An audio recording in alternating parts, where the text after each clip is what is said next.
இயேசு சொன்ன மிக முக்கியமான கடைசி கால அடையாளங்களில் ஒன்று பஞ்சங்கள்.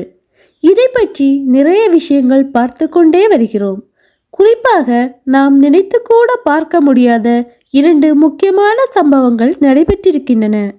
அது என்னவென்றால், ஒன்று, யூகேவில் ஒருங்கிணைக்கப்பட்டதான இங்கிலாந்து தேசம். அதாவது 4 நாடுகள் அதில் இருக்கும்.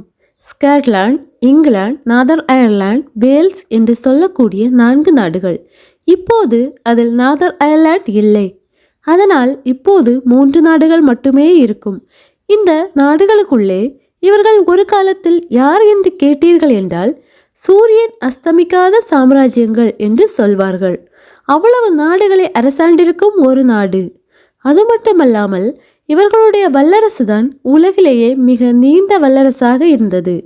இந்தியா உட்பட பல நாடுகளை இவர்கள் அரசாண்டு கொண்டிருப்பதை நாம் பார்க்கின்றோம்.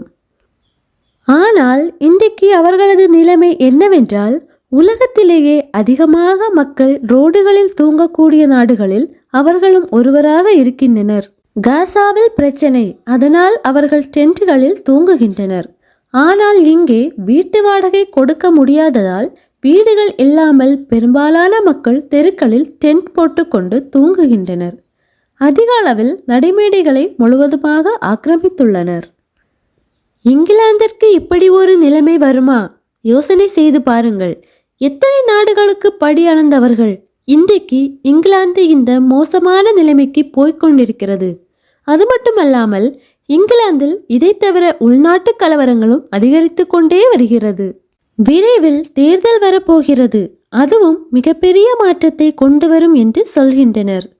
இங்கிலாந்தை பற்றி ஏன் இவ்வளவு விஷயங்கள் பார்க்கிறோம் என்றால், ஒன்று, இந்த 3ஆம் உலகப் போரில் இஸ்ரேலுக்கு இருக்க வேண்டிய நாடுகளில் மிக முக்கியமானது இங்கிலாந்து. அது மட்டுமல்லாமல் இங்கிலாந்து இந்த அளவுக்கு பஞ்சத்தில் போகிறதற்கு என்ன காரணம் என்று பார்த்தோமானால், அடுத்த 10 நாடுகள் கூட்டமைப்பு யூரோப்பியன் யூனியன் தான் வல்லரசாக மாற வேண்டும். அதில் இந்த 10 நாடுகளில் ஒன்றாக தான் இங்கிலாந்து இருக்க வேண்டும். இங்கிலாந்து தங்களுடைய வளத்தால் யூரோப்பியன் கூட சேரமாட்டேன் என்று ஏற்கனவே சொல்லிவிட்டது. ஆனால் அவர்களுடைய யூரோ கரன்சி இங்கிலாந்தில் செல்லுபடியாகாது. அவர்கள் தனித்து இருப்பார்கள். இன்றைக்கு இங்கிலாந்துடைய இந்த நிலைமை மீண்டும் யூரோப்பியன் யூனியனிடம் சேரும் இடத்திற்கு போய்விட்டது.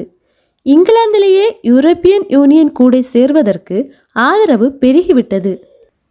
ஏற்கனவே எடுத்த சர்வேவில் 2% மக்கள் இதற்கு எதிராக இருந்தனர் என்று யூரோப்பியன் யூனியனிடம் இங்கிலாந்து சேராமல் இருந்தது. ஆனால் இப்போது யூரோப்பியன் யூனியனிடம் இங்கிலாந்து சேரப்போகிறது. எல்லா காய்களும் இப்போது சரியாக நகர்ந்து வருகின்றன. இந்த பஞ்சத்தினுடைய விளைவு 3ஆம் உலக யுத்தம். 3ஆம் உலக யுத்தத்தின் முடிவு இங்கிலாந்து யூரோப்பியன் நாடுகளுடன் இணைவது. 10 நாடுகள் கூட்டமைப்பு உருவாகும்.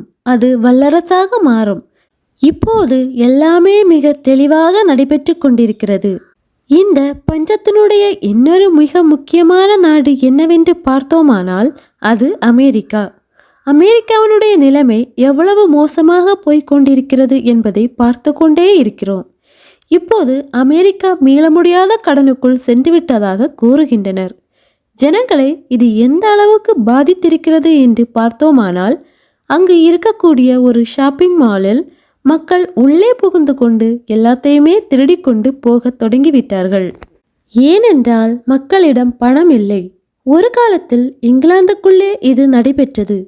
ஆனால் அமெரிக்காவில் ரொம்ப டீசெண்டாகவே இருக்கும் மக்கள் இப்போது திருடும் நிலைமைக்கு போய்விட்டார்கள். இதற்கு ஒரு வகையில் காரணம் பஞ்சம். ஜனங்களுக்கு விரோதமாய் ஜனங்களுடைய மிக முக்கிய காரியத்திற்குள்ளே போய்கொண்டிருக்கிறது. பஞ்சம் வல்லரசான நாடுகளையே தாக்க தொடங்கிவிட்டது என்றால் மற்ற நாடுகளுடைய நிலைமைகளை யோசித்து பாருங்கள். பெரும்பான்மையான நாடுகள் இப்பொழுது பஞ்சத்தினுடைய உச்சத்திற்கே போய்கொண்டிருக்கிறது. மிகப்பெரிய பஞ்சத்தில் பாகிஸ்தானும் போய்கொண்டிருக்கிறது. பொருளாதார நெருக்கடி அந்த அளவுக்கு பாகிஸ்தானை ஆட்டி கொண்டிருக்கிறது. உலகம் முழுவதும் பஞ்சம் அதிகரித்து கொண்டே வருகிறது. இது இன்னும் அதிகரித்து கொண்டேதான் போகும். இயேசுவின் வருகை சமீபமாய் உள்ளது என்பதே இதற்கு எடுத்துக்காட்டு.